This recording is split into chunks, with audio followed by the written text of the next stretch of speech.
கற்பு அப்படின்னா என்னங்க? கற்புன்னா என்ன? எனக்கு அவ்வளோ தமிழ் தெரியாது. கற்புனா என்ன? சத்தியமா எனக்கு தெரியாது. கற்பு ஓகே, கற்புனா என்ன தெரியலையே. ரொம்ப டீப்பாக இருக்கே கொஸ்டின். லைக் இது ரொம்ப தாட்லாம் இது கொடுத்ததில்ல. பட் எல்லாத்தையும் வச்சு சொல்லி பார்க்கறதுல it's like I don't know. அது மனசு சம்மந்தப்பட்ட ஒரு விஷயம்.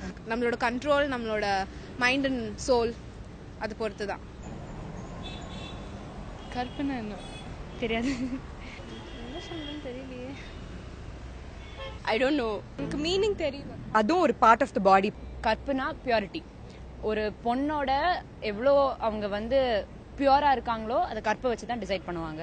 கற்புனா அதுக்கு சீரியஸ்லி எனக்கு ஆன்சர் தெரியல. What is கற்பு? I don't know about this term. Sorry. கற்புனா என்ன? வர்ஜினிட்டி. கற்புனா பேசிக்கா ஒழுக்கம் தான்.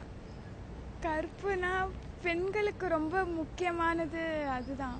இட் இஸ் சம்திங் லைக் பொண்ணுக்கு அதான் ரொம்ப முக்கியமான ஒன்று. மனசு சார்ந்திருக்கு, அது உடம்பு சார்ந்திருக்கு. பெண்களுக்கு முக்கியம் கற்பு, பிறகுதான் எதுவா இருந்தாலும் நம்மளுக்கு. ஒரு பொண்ணோட மதிப்பு, ஒரு பொண்ணுக்கு அது ரொம்பவே இம்பார்ட்டண்ட்டான ஒரு விஷயம். கற்புனா வர்ஜினிட்டி. ஒரு பொண்ணுக்கு அது நிஜமாவே ரொம்ப இம்பார்ட்டன்ட். என்னதான் எவ்வளோதான் நீங்கள் வந்து வர்ஜினிட்டி இம்பார்ட்டன்ட்ல அது இதுன்னு சோஷியல் மீடியாவில் போட்டு தள்ளினாலும் நாளைக்கு ஒரு கல்யாணம் அப்படின்னு வந்தால் கற்புன்றது என்னைய பொறுத்த வரைக்கும் எனக்கு ரொம்ப இம்பார்ட்டன்ட். கேர்ள்ஸ்க்கு இருக்க வேண்டிய கேரக்டர்ஸ் எல்லாம் இருக்கிறது தான் கற்பு. அச்சம், மடம், நாணம், பயிர்ப்பு தான் சொல்லுவாங்க. அது sorry, I know the meaning but I don't know how to explain it in words as such. கற்புனா என்னம்மா? கற்புனா என்ன? Black, right?